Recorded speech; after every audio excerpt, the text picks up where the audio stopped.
The economic history of the Philippine Islands had been traced back to the pre-colonial times.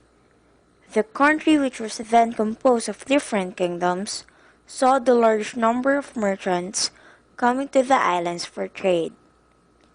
Indian, Arab, and Chinese merchants were welcomed by the kingdoms, which were mostly located in riverbanks, coastal ports, and plains. The merchants traded for goods such as gold, rice, and other products. The barter system was implemented at that time, and the pre-colonial people enjoyed a life filled with imported goods which reflected their fashion and lifestyle. The natives already had a great economy and were considered one of the economic centers in Asia.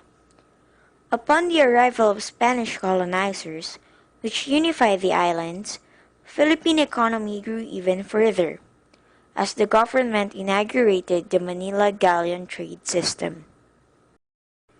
Trading ships made voyages once or twice per year across the Pacific Ocean from the port of Acapulco in Mexico to Manila in the Philippines. Both cities were part of the then province of New Spain. The industrialization of Europe, which was referred to as Victorian Age, created great demands for raw materials from the colonies. Due to this, Real Compañía de Filipinas, or the Royal Company in English, was established on March 10, 1785. The chief objective of the company was to establish commercial relations among the different colonies, and also between the colonies and Spain. Governor-General José de Basco E. Vargas had opened Philippines to this trade. In 1834, the Royal Company of the Philippines was abolished, and free trade was formally recognized. With its excellent harbor, Manila became an open port for Asian, European, and North American traders. The El Banco Español Filipino de Isabel II, now the Bank of the Philippine Islands, was the first bank opened in the Philippines in 1851. Philippines had been sold to Americans by the Spaniards. After few years, United States granted Philippines its Commonwealth status. Sir Osmeña, the second president of the Commonwealth, had the Philippine National Bank rehabilitated during his presidency. At the same time, during his administration, the country joined the International Monetary Fund.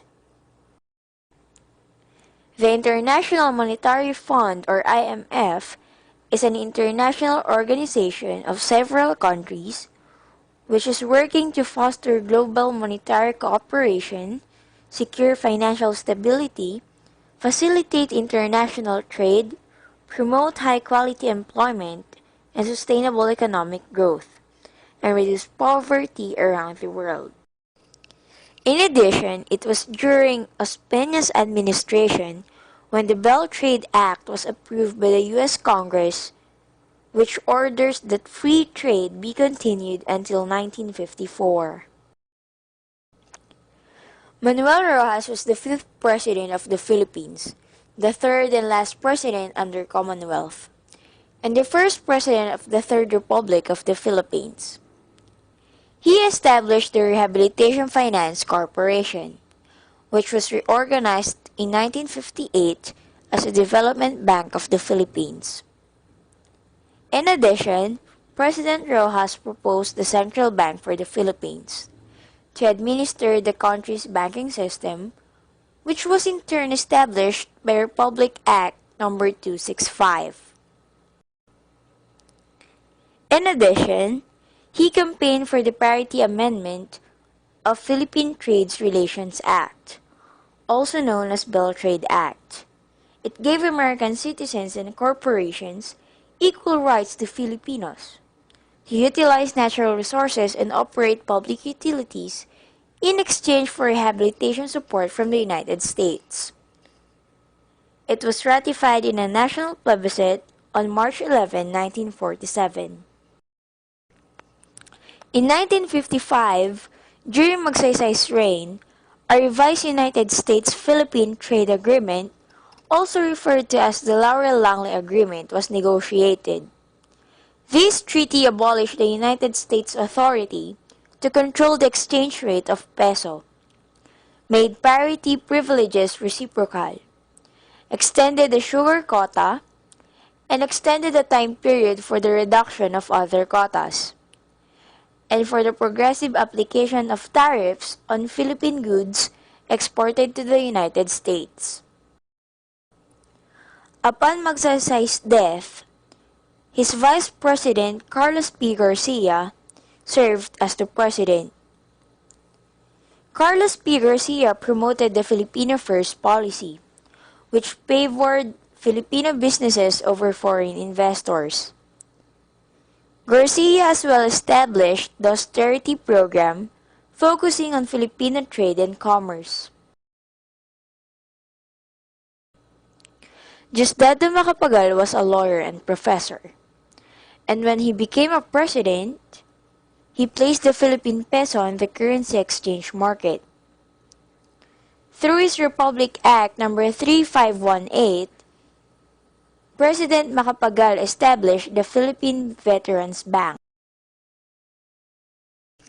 The Ramos administration basically served its role as the courier of the momentum of reform, and as an important vehicle in hastening the pace of liberalization and openness in the country. It was during his administration when the Bangko Sentral ng Pilipinas was established. It was during his presidency when Philippines joined the World Trade Organization and other free trade associations such as APEC. As a matter of fact, it was during his presidency when the country hosted the 4th Asia-Pacific Economic Cooperation Leaders Summit, which was on 1996. It was during his administration when Philippine Stock Exchange became an international favorite.